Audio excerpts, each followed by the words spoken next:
விஜயோட வாக்கு சதவீதம் உண்மையிலேயே யாரை பாதித்திருக்குது? அதிமுகவையா திமுகவையா? சீமானுங்களை நீங்க முதல்ல சொல்லிட்டீங்க. சீமானியும் பிஜேபியும் தீவிரமா பாதிச்சிருக்கு. ஓகே, அடுத்த அதிமுகவோட வெற்றி வாய்ப்பை தடுத்துருக்கு. அப்ப இதுதான் வந்து திமுக சாதகமான ஒரு சூழ்நிலை இருக்கு. திமுகவுக்கு சாதகமாக தான் அதை மாறி இருக்கு அப்படின்னு தான் பார்க்கணும். அப்ப தமிழ்நாட்டை வீழ்த்தக்கூடிய ஒரு துரோக சக்தின்னா அது சீமான். அந்த சீமான் இன்னைக்கு 4வது இடத்துக்கு ஓட்டு சதவீதம் குறையிற அளவுக்கு கொண்டு போயிருக்காருன்னா அதுக்கு விஜய் வரவு ஒரு முக்கியமான காரணம். அந்த வகையில் அது பாசிட்டிவ். இன்னும் ஒரு பக்கம் தாவேக்காரங்களுக்கு ஜெயிச்சிருவோன்னு நம்பிக்கையில் ஒரு சின்ன அதிர்ச்சி இருக்கும். ஆனால் மற்ற கட்சிக்கு இவ்வளோ ஓட்டு வந்து உடனே வாங்கிட்டாங்களே அப்படின்றது ஒரு மிகப்பெரிய இந்த தேர்தல் அரசியலில் இவ்வளோ காலம் வேலை செஞ்சவங்க மத்தியில் சாத்தூர் தொகுதி இருக்கு. சாத்தூர் தொகுதியில் எஸ்ஐ ராஜா நிற்கிறாரு. அவர் ஒரு 20,000 ஓட்டு வரை வாங்குறதுக்கான வாய்ப்பு இருக்கு. நயனார் காலி பண்ணாரு. காலி பண்ணோம். ஆமாம், இப்போ இந்த திருமங்கலத்தில் அவங்க ஜீவிதா நாச்சியார் அவங்க குறைஞ்சது 10,000 ஓட்டுனால் வாங்குறதுக்கான வாய்ப்பு இருக்கு. இந்தியாவை உற்றுநோக்கிற பற்றி இன்னொரு திருப்பரங்குன்றம் இருக்கு. உங்கள் ஊருக்கெல்லாம் அதில் கூடுதலாக கலெக்ட் பண்ணி பார்த்துருக்கீங்க. அது என்னமா நடக்கும்? திருப்பரங்குன்றத்தை பொறுத்தவரை வந்து ஒரு டஃப் தான். அதிமுகவா திமுகவுக்கு கொஞ்சம் கூடுதல் வாய்ப்பு இருக்க மாதிரி தான் நான் பார்க்குறேன். ஆனாலும் உங்களை மாதிரி முற்போக்கு இயக்காது ஒரு ரோல் பண்ணீங்க, ஜீரோ பிஜேபின்னு. அது எந்த அளவுக்கு ஒரு அளவு பிஜேபியோட ஆதிக்கம் இந்த அளவு எப்படி வாய்ப்பு இருக்குது? பிஜேபியை பொறுத்தவரை வந்து கிட்டத்தட்ட 27, அதுக்கப்புறம் அவங்க தாமரை சின்னத்தில் போட்டிட்டவங்களா, அதுக்கப்புறம் ஒரு 40 வந்துருச்சு. அதில் திமுக கூட்டணி கட்சிகள், இந்தியா கூட்டணி கட்சிகளுக்கு வந்து கிட்டத்தட்ட குறைஞ்சது 125, அதிகமாக 175 வரை கொடுக்கும். ஆமாம். அப்போ ஆட்சி அமைக்க போகிறது திமுக அப்படின்றது கிட்டத்தட்ட உறுதியான மாதிரி இருக்குது.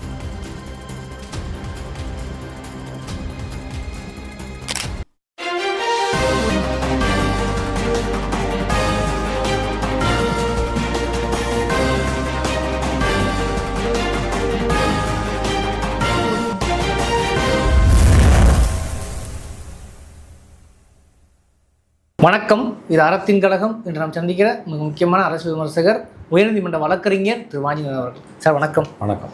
ஒரு வழியாக எக்ஸிட் போல் வெளியே வந்துருச்சு. நேஷனல் மீடியாவுக்கு முழுக்க கிட்டத்தட்ட திமுக வந்து 125, 145, 160 இந்த மாதிரி கொடுத்துட்ருக்காங்க.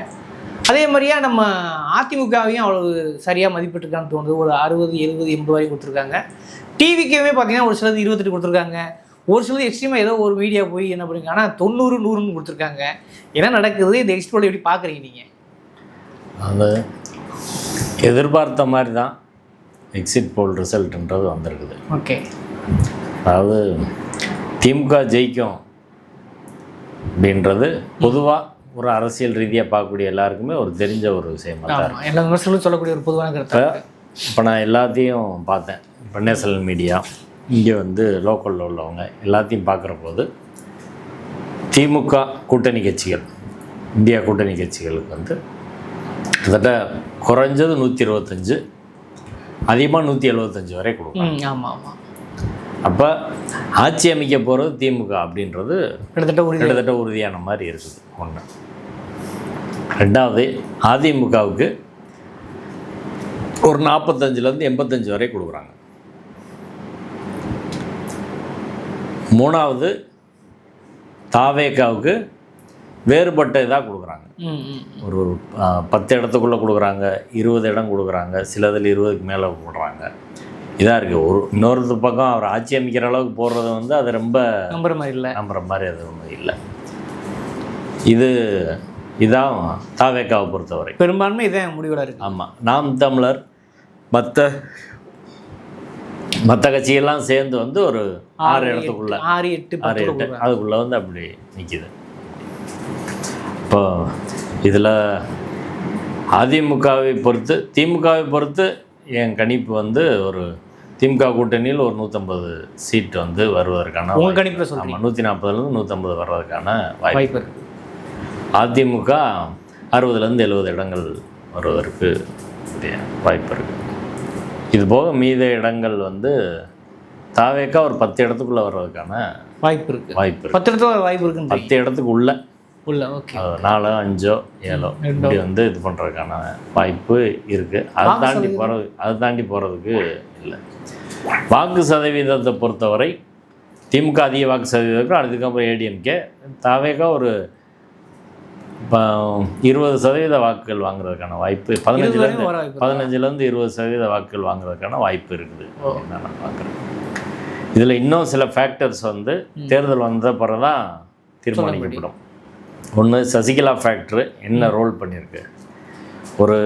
எனக்கு தெரிஞ்ச சவுத்தில் ஒரு 10 தொகுதினாலும் ஏடிஎம்கே ஓட் டிஃப்ரென்ஸை காலி பண்ணுறதுல சசிகலா ஒரு முக்கிய பங்கு இருக்கும் அப்படின்னு தான் நான் பார்க்குறேன். நான் குறிப்பாக சாத்தூர் தொகுதி, அதே போல் இங்கே திருமங்கலம் தொகுதி, இது மாதிரி திருநெல்வேலி, சங்கரங்கோயில், இந்த பகுதிகளெலாம் சசிகலா ஃபேக்டரும் கொஞ்சம் வேலை செய்யும் அப்படின்னு பார்க்குறேன்.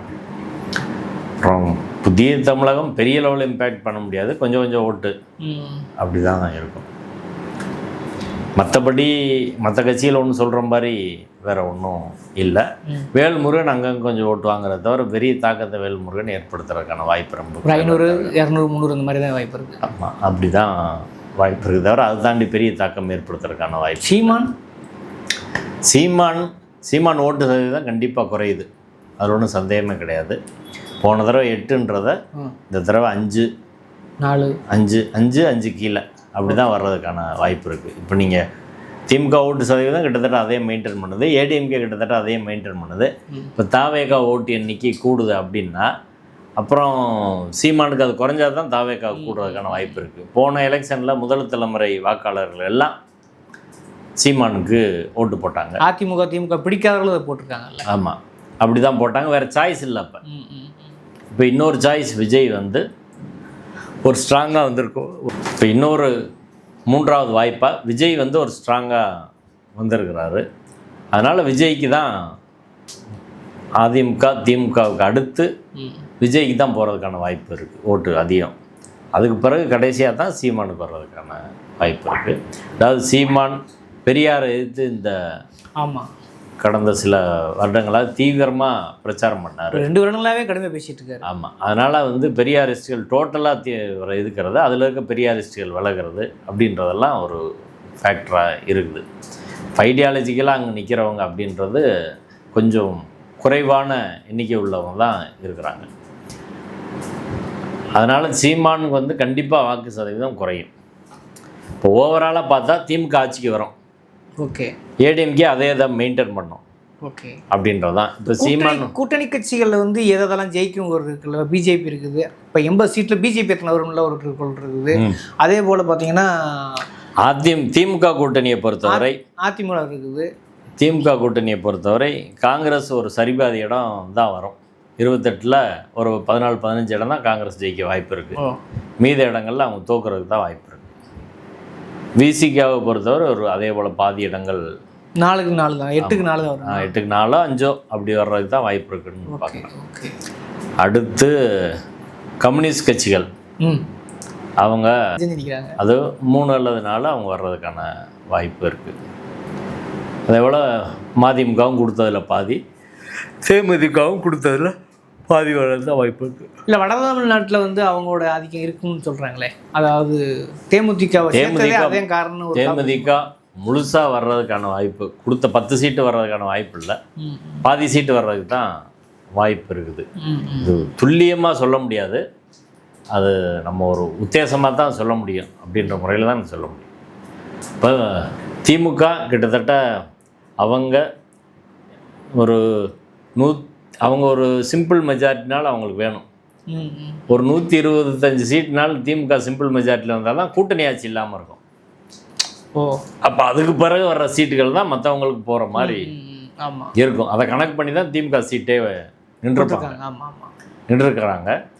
அதனால் அதை தாண்டி இவங்க ஒரு 150 சீட்டு 140-150 சீட்டுன்னு வந்தால், திமுக 125 இடங்கள் வந்தால், மீதி 25 இடங்களை இவங்க எல்லாரும் பகிர்ந்துக்கிற ஒரு சூழ்நிலை வந்தால், அதில் இவ்வளோ தான் வர்றதுக்கான வாய்ப்பு இருக்குது. அப்போ அதிமுக வந்து அதிக பெரும்பான்மையை ஓட்டு மேற்கு மண்டலத்தில் வாங்குதா தென் மண்டலத்தில் வாங்குதான்னு ஒரு கேள்வி இருக்குது. தென் மண்டலத்துக்குள்ள எப்படி வாக்கு சதவீதம் அதிமுக யார் முன்னணி வர வாய்ப்பு? கண்டிப்பாக மேற்கு மண்டலத்தில் கொங்கு பெல்ட்டில் பாதி சீட்டு எல்லா இடத்துலையும் வந்துடும் வாய்ப்பு இருக்குது.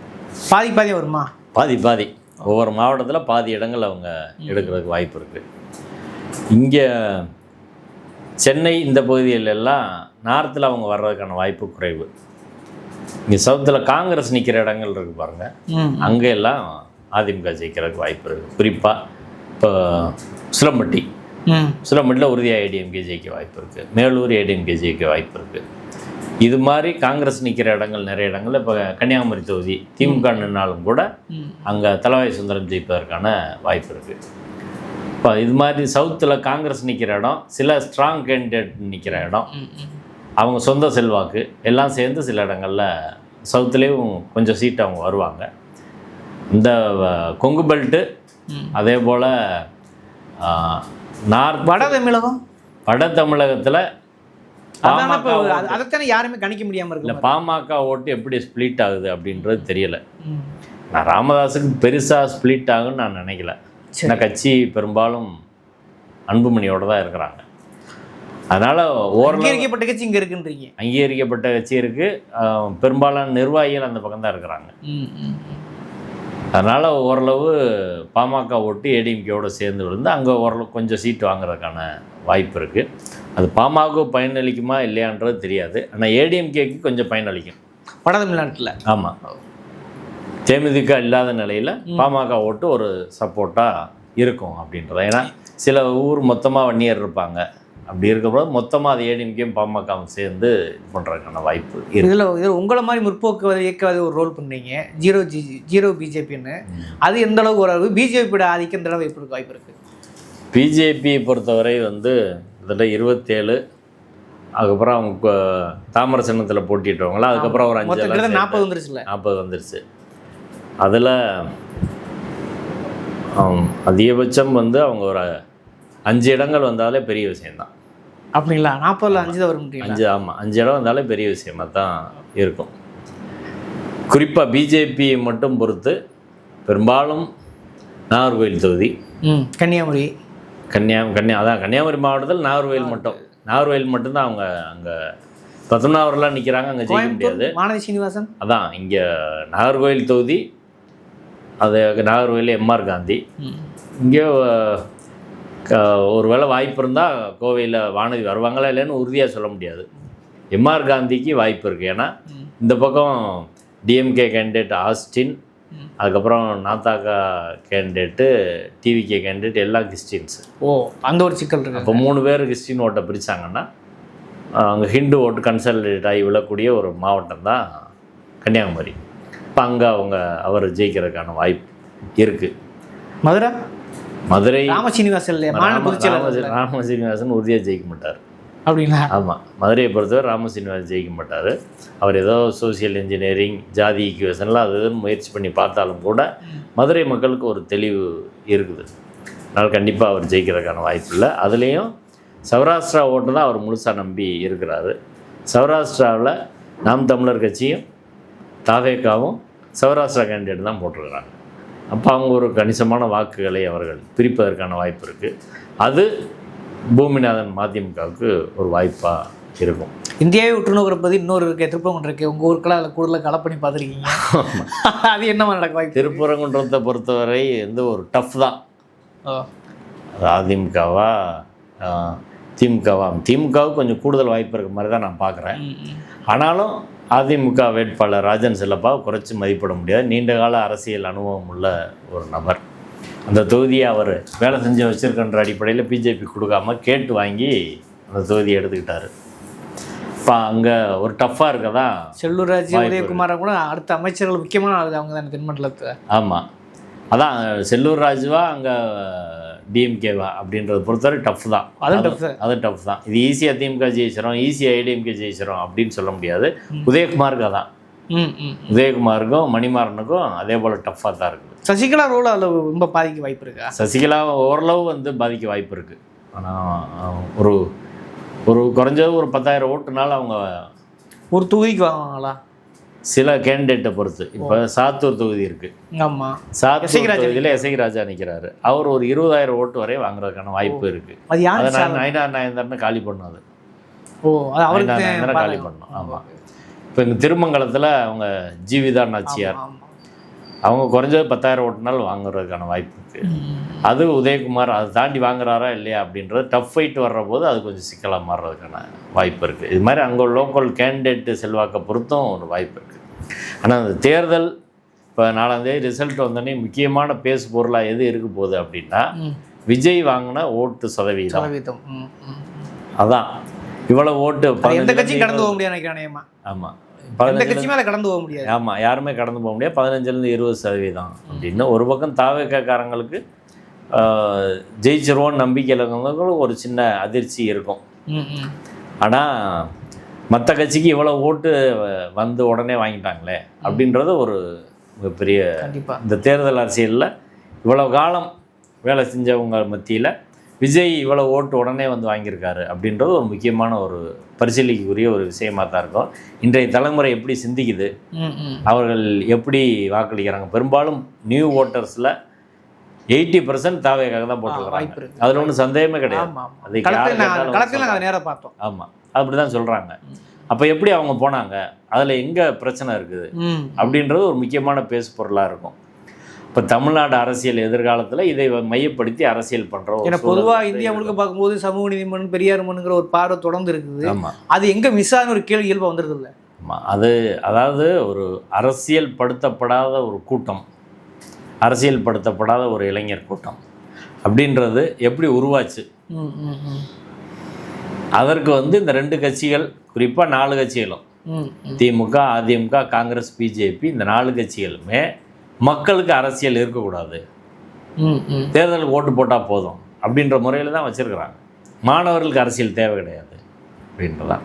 எங்கேயுமே மாணவர் தேர்தல் நடத்துறதில்ல, யூனிவர்சிட்டியிலே காலேஜில் எங்கேயும் மாணவர் தேர்தல் நடத்துறதில்ல. அரசியல் ரீதியாக அவங்க போராடினால் கூட அதை ஏற்றுக்கிறதில்ல. அப்படி தான் இருக்கிறாங்க. இப்போ அரசியல் நீக்கம் செய்யப்பட்ட ஒரு பெரிய பிரிவு, அவங்க யார் பின்னாடி வேணாலும் போவாங்க அப்படின்றது தான். இது ஒரு புது ஃபேக்டர் கிடையாது. எம்ஜிஆர் காலத்தில் அப்படி நடந்திருக்கு. அதுக்கப்புறம் விஜயகாந்த் வரும்போது நடந்திருக்கு. கமலஹாசனுக்கு ஒரு குறைஞ்ச தலைமையில் மக்களான கூட்டணி ஒன்று உருவாயிருச்சு இல்லையா, உருவாயிருச்சுலாம் ஆதரிக்கிற இடத்துல போயிருந்தாங்க. ரஜினிகாந்த் அன்னைக்கு ஆரம்பிச்சிருந்தாலும் அப்படி ஒன்று போயிருக்கோம். வாய்ப்பு இருக்கு. சரிங்களா. வினி அடுத்து இப்போ விஜய் இவ்வளோ ஓட்டு வாங்குறாரு. அடுத்து இன்னொரு நடிகர் 10 வருஷம் கழிச்சு வந்தாலும் அவருக்கு ஒரு கணிசமாக ஓட்டு விழுது தான் செய்யும். அப்போ இந்த சினிமா தாக்கம்ன்றது நீண்ட காலமாக தமிழ்நாட்டில் இருந்துக்கிட்டு தான் இருக்குது. சரிங்களா. அப்போ சினிமா தாக்கம் அப்படின்றது அதை பரிசீலனை பண்ணி பார்த்தா அதுக்கு அடிப்படை வந்து ஐடியாலஜிக்கலாக மக்கள் வளர்த்தெடுக்கப்படலை அப்படின்றது தான். மாணவர்களோ இளைஞர்களோ மக்களோ ஐடியாலஜிக்கலாக வளர்த்தெடுக்கப்படலை அப்படின்னு. இப்போ அதற்கான முயற்சியை செய்வாங்களா அப்படின்னா திரும்ப அதை செய்கிறதுக்கான வாய்ப்பு என்னை பொறுத்தவரை அது கிடையாது. இதில் விஜய் வந்து அடுத்த யாரோட சேர்த்துக்கிறது அப்படின்றத நோக்கி தான் இவங்க போவாங்களே தவிர, இவங்க அடிப்படையில் ஒரு சமூகம் தெளிவாக சிந்திக்கணும்னா அரசியல் புரிதல் அவங்களுக்கு வேணும். அது ஸ்கூல் எஜுகேஷன்லேருந்தே ஒரு அரசியலை கொடுக்கணும் அப்படின்ற திசைக்கு யார் யோசிப்பாங்களா அப்படின்றது தெரியல. அப்படி நீ சொல்கிற பார்த்தா இன்னொரு சிக்கல் ஒரு பிஜேபி இல்லாத தமிழ்நாடுங்கிறது நீ சொல்கிற பார்த்தா இருக்காது கூட தோணுது. அப்போ ஃபியூச்சரில் வந்து விஜய், எடப்பாடி இந்த மாதிரி அல்லது காங்கிரஸ் விஜய் இந்த மாதிரி ஒரு வாய்ப்பு இருக்குங்களா? பிஜேபி தவிர்க்க வாய்ப்பே இல்லைன்னு சொல்கிறீங்களா? இல்லை, இந்த ரிசல்ட் வந்த பிறகு அதுக்கப்புறம் இப்போ அரசியலில் இன்றைக்கி சொல்ல முடியாது. 2029 அடுத்து தேர்தல், அதுக்கு எப்படி உருவாகணும்னு இருக்குல்ல, தமிழ்நாடு அரசியல் எப்படி உருவானா நல்லா இருக்குன்னு ஒரு கேள்வி வருது. இல்லை, அதாவது இப்போ விஜய் ஃபேக்டர் வந்து எல்லாரும் ரொம்ப வந்து நெகட்டிவாக பேசுகிறாங்க. ரொம்ப ரொம்ப நெகட்டிவ், ஒரு மோசமான தலைமுறை உருவாயிருச்சு அப்படின்னு பேசுகிறாங்க. ஓகே, முதல் விஷயம் அதுக்கு காரணம் யார்? அவங்க சொல்கிறபடி என்னை பொறுத்தவரை அப்படி நான் பார்க்கல. ஒரு மோசமான தலைமுறை அப்படின்றதெல்லாம் நான் அப்படி பார்க்கல. அவங்க சொல்கிறவங்க கணக்குப்படி மோசமான தலைமுறை உருவாயிருச்சுன்னா நம்ம பிள்ளைய தானே அவங்க வேற வானத்துலேருந்து குதிச்சாங்க. அதுக்கு பதில் தேடணும்ல. நம்ம பிள்ளைய தான், நம்ம குடும்பத்தில் இருக்க பிள்ளைய தான் விஜய்க்கு ஓட்டு போட்டிருக்காங்க. ஏன் ஓட்டு போட்டாங்க அப்படின்ற கேள்வி இருக்குது. சரிங்களா. இப்போ அதுக்கு நீங்கள் விடை தேடாமல் இந்த பிரச்சனையை நீங்கள் தீர்க்க முடியாது. ஒன்று. ரெண்டாவது, விஜய் வந்ததை பொதுவாக இவங்க ரொம்ப நெகட்டிவாக ப்ரொஜெக்ட் பண்ணுறாங்க. என்னையை பொறுத்தவரை அப்படி நெகட்டிவாக பார்க்க வேண்டிய அவசியம் இல்லை அப்படின்னா. சீமான் தான் இருக்கிறதுலே ஆக நெகட்டிவ். தந்தை பெரியார் எதிர்த்து பிஜேபி பேசாத சீமான் பேசி பெரியாருக்கு எதிரான ஒரு குரூப்பை தமிழர்களை உருவாக்கி வச்சிருக்கிறார் சீமான். நேரடியாக பார்ப்பனியத்துக்கு சனாதனத்துக்கு அடியாளாக சீமான் வேலை பார்க்குறாரு. பிராமண கடப்பான்லாம் பேச ஆரம்பிச்சு சொல்கிறீங்களா? அவர் சங்கர மடத்துக்கு போகிறதுலேருந்து வெளிப்படையாக அவர் பேசுகிறாரு. பிஜேபிக்காரங்க கூட அப்படி பேசலையே. ஆனால் அது ஒரு குரூப் தமிழ் தேசியம் நம்புறாங்களே, அதுக்கான விவாதம் இல்லை. அதான் சொல்கிறேன், அது ஒரு அறிவுபூர்வமான விவாதிக்கிற கூட்டம் அங்கே இல்லை. ஒரு மூடத்தனமான ஒரு கூட்டம் தான் சீமான் பின்னாடி இருக்கிறாங்க. சீமான் எது செஞ்சாலும் சரி அப்படின்ற முறையில். ஆரம்பத்தில் அவர் என்ன பேசினார், கட்சியோட கொள்கை என்ன, பெரியார் இதுக்கு முன்னாடி என்ன பேசியிருக்காரு, இப்போயே அந்த நிலைப்பாடை மாற்றினாங்க. பெரியார் தொடர்பாக ஆரம்பத்தில் சீமான் நிலைப்பாடு அவர் தான் இந்த மண்ணுக்கான ஆள், அவர் கொள்கை தான் சரியானது அப்படின்றத அவர் தொடர்ந்து பேசிகிட்டு இருந்தார். கொள்கை அறிக்கையிலோடு சொல்லியிருக்கிறாங்க. அந்த நிலைப்பாடு எதனால் மாறுது, எப்போ மாறுச்சு? மீள் உருவாக்கம் பண்ணால் மீள் வாசிப்பு இல்லை. அவங்க எந்த கூட்டத்தில், அவங்க மாநாட்டில் எங்கே முடிவு பண்ணாங்க? அவங்க எங்கே கூட்டம் போட்டு, அதாவது ஒரு ஐடியாலஜிக்கல் ஷிஃப்ட் பண்ணுறது, இது ஒரு சாதாரண நடவடிக்கை கிடையாது. பெரியாருக்கு எதிர் அரசியல் அப்படின்றது, பெரியார் ஆதரவு அரசியல்லேருந்து எதிர் அரசியல்ன்றது என்ன விவாதத்தின் அடிப்படையில் நீங்கள் முடிவெடுத்தீங்க? அதுக்கான பேப்பர் என்ன, ஆவணம் என்ன, ஏதாவது ஒன்று இருக்கா? எதுவுமே கிடையாது. சீமான் அப்படியே ஏற்கனவே அவர் மறைமுகமாக பிஜேபி உருவாக்கின ஆளாக தான் இருந்திருக்கிறாரு. அது வெளிப்படையாக திரும்ப வந்துட்டார் அப்படின்றதான் ஒழிய, கொஞ்சம் கொஞ்சமாக இப்போ பிஜேபி நேரடியாக செய்ய முடியாத சீமானை வச்சு செஞ்சுட்டாங்க, அவ்வளோதான் விஷயம். அப்போ தமிழ்நாட்டை வீழ்த்தக்கூடிய ஒரு துரோக சக்தின்னா அது சீமான். அந்த சீமான் இன்னைக்கு 4வது இடத்துக்கு ஓட்டு சதவீதம் குறையிற அளவுக்கு கொண்டு போயிருக்காருன்னா அதுக்கு விஜய் வரவு ஒரு முக்கியமான காரணம். அந்த வகையில் அது பாசிட்டிவ் தான். அப்படி பார்த்தா சீமான் விஜய் சொன்னா விஜய் ஆதரிக்கலாம்னு சொல்றீங்களா நீங்க? 100% விஜய் ஆதரிக்கலாம். சீமானா இல்லை, இவங்களும் அரசியல் சீமான், பிஜேபி, விஜய் 3 பேர் வர்ற போது நீங்கள் விஜயை தான் அதில் ஆதரிக்க முடியும். சீமான் இப்போ விஜய் அம்பேத்கரையும் பேரர்களே வச்சிருந்தனால ஆதரிக்க முடியுமா? இல்லை, விஜய் இப்போ அரசியலுக்கு வரலன்னு வைங்க, பெரியார் அம்பேத்கரை சொல்ல வேணாம், அவர் அரசியலுக்கே வரலன்னு வைங்க, இந்த ஓட்டுக்கள் யாருக்கு போகும் சொல்லுங்க? சீமானுக்கு போக வாய்ப்பு இருக்குது, அண்ணாமலைக்கு போக வாய்ப்பு இருக்குது.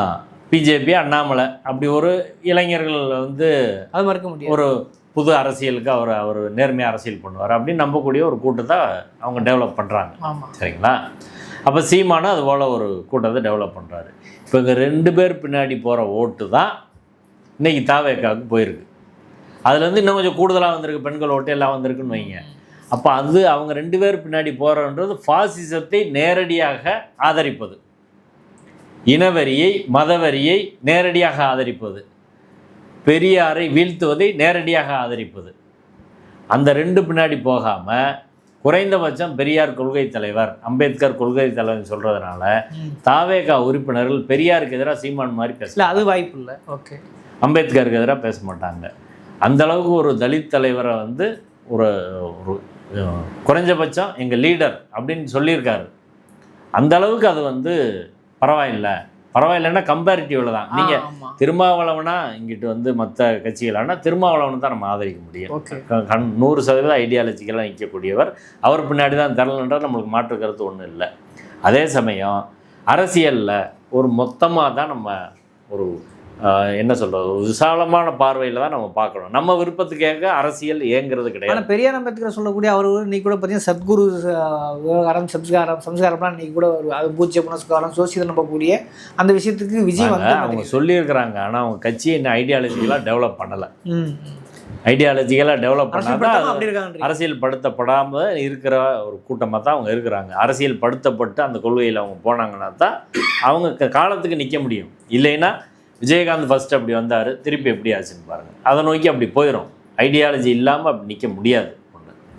2வது, நம்ம இருக்கிறதுலேருந்து சாத்தியமான விஷயங்கள் என்ன அப்படின்றதுல தான் ஒரு அரசியலை பரிசீலிக்க முடியும்.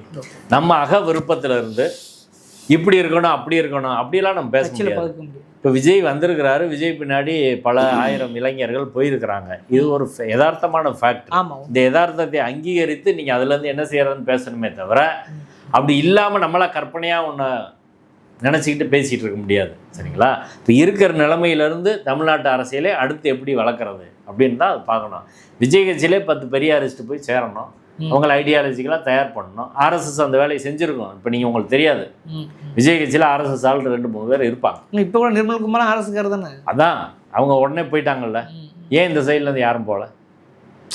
அப்போது ஒருத்தருக்கு வந்து ரஜினியோ விஜயோ விஜயகாந்தோ யாரோ ஒரு நபர் கட்சி ஆரம்பித்தா ஒரு கணிசமான மக்கள் போகிறாங்க. அங்கே நீங்கள் போய் என்ன வேலை செய்கிறீங்க?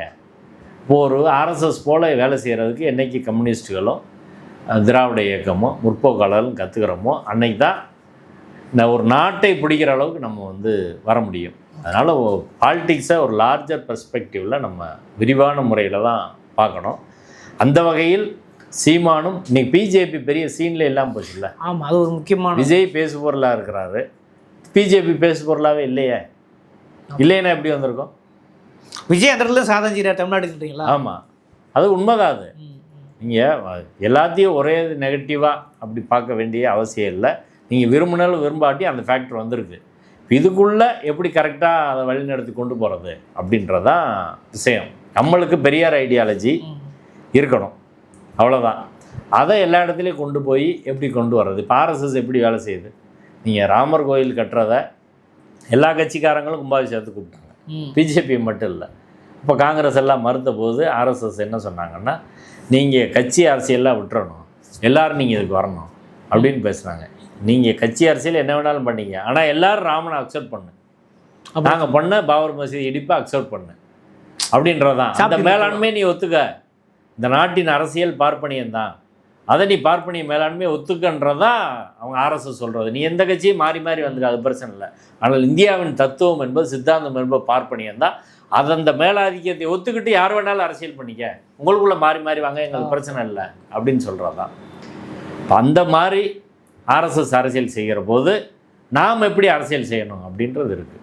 இப்போ நீ எந்த கட்சியில் வேணாலும் இரு, பெரியாரோட சிந்தனையை நீ ஏற்றுக்கணும், அம்பேத்கரோடைய சிந்தனையை ஏற்றுக்கணும், மார்க்ஸோட சிந்தனையை ஏற்றுக்கணும் அப்படின்னு தான் நம்ம லார்ஜராக போகணுமே தவிர, நமக்கு பெரியார் கொள்கை தான் முக்கியம். மற்றபடி திமுகன்ற கட்சியோ அதிமுகன்ற கட்சியோ மற்ற கட்சிகளோ இருக்கலாம், அங்கேயும் பெரியார் கொள்கை இருக்குதான்னு தான் பார்க்கணும். திமுக ரொம்ப முக்கியமாக அவங்க கவனம் செலுத்த வேண்டிய புள்ளின்றது ஐடியாலஜிக்கல் ஆட்கள் அவங்க தேவையில்லைன்னு நினச்சாங்க. இன்றைக்கி திரும்ப ஐடியாலஜிக்கல் ஆட்களை கொண்டு வந்தால் தான் அவங்க கட்சி நிற்கின்ற ஒரு சூழல் இன்றைக்கி வந்திருக்குது. அந்த இடத்துல தள்ளப்பட்டிருக்கு, அந்த இடத்துக்கு வந்திருக்குது. அதை அவங்க பரிசீலிக்கலாம், அவங்களும் நிற்க முடியாதுன்றதான் விஷயம். இது போக இந்த விஜயோட வாக்கு சதவீதம் உண்மையிலேயே யாரை பாதித்திருக்குது? அதிமுகவையா திமுகவையா? சீமானுங்கிற நீங்கள் முதல்ல சொல்லிட்டீங்க. சீமானியும் பிஜேபியும் தீவிரமாக பாதிச்சிருக்கு. ஓகே, அடுத்த அதிமுகவோட வெற்றி வாய்ப்பை தடுத்துருக்கு. அப்போ இதுதான் வந்து திமுக சாதகமான ஒரு சூழ்நிலை இருக்குது. திமுகவுக்கு சாதகமாக தான் அதை மாறி இருக்கு அப்படின்னு தான் பார்க்குறேன். ஓகே, இப்போ இதில் வந்து இந்தியா முழுக்க இப்போ தமிழ் எடுத்து பார்க்குறாங்க. இது கிட்டத்தட்ட வழக்கம் போல் இது ஒரு ஐடியாலஜியான வெற்றியாக எடுத்துக்க முடியுமா? இல்லை, அது தமிழ்நாடு அப்படின்னா பொதுவாக அவங்க பார்க்குறது ஒரு ஐடியாலஜிக்கல் ஃபைட்டு அப்படின்றதான். ஆனால் பிஜேபி இந்த தடவை தீவிரமான ஒரு ஃபைட்டை அப்படி வந்து ஒன்றும் நடத்தலை தமிழ்நாட்டில். அது கொஞ்சம் அமைதியாக இருக்கிறது தான் நல்லது அப்படின்னு சொல்லி அவங்க ஒரு ஸ்ட்ராட்டஜி பண்ணி டாக்டிஸாக பெருசாக மோடியோ அமித்ஷாவோ ரொம்ப வந்து இங்கே ஒரு இது பண்ணாமல் அமைதியான முறையில் ஏடிஎம்கேவோட சேர்ந்து இயங்குறது அப்படின்ற முறையில் ஒரு ஸ்ட்ராட்டஜியை வந்து கடைப்பிடிச்சாங்க. அவங்க தீவிர அரசியல் பண்ணால் அது திமுகவுக்கு சாதகமாக இருக்கும், ஆனால் அவங்க அதை பண்ணலை அப்படின்றதான் அந்த விஷயம். அதனால் அந்த வகையில் தமிழ்நாடுன்றது என்றைக்குமே அவங்களுக்கு ஒரு சிம்மசப்பனம் தனித்துவம். ஆமாம், அவங்களுக்கு வந்து ஒரு எதிர் மாநிலமாக தான் பார்க்குறாங்க. இந்த தேர்தல் அவங்க வெஸ்ட் பெங்காலில் கவனம் செலுத்தின அளவுக்கு இதில் வந்து கவனம் செலுத்தலை அப்படின்றதான். அடுத்து வர்ற தேர்தலில் தான் அவங்க எப்படி ப்ளே பண்ணுவாங்கன்றது தெரியலை. அது கூட பல ஃபேக்டர் வந்து மாறலாம். எல்லாம் மே 4க்கு பிறகு இன்னும் தீவிரமாக நம்ம வந்து பேச வேண்டியிருக்கோம். ஓகே, உங்கள் விமர்சனங்களை அப்படியே மக்களின் பகுதிக்கு விட்டு விடுகிறேன். விவாத சொல்ல அறக்களத்துக்கு நேரம் ஒதுக்க மாட்டேன்.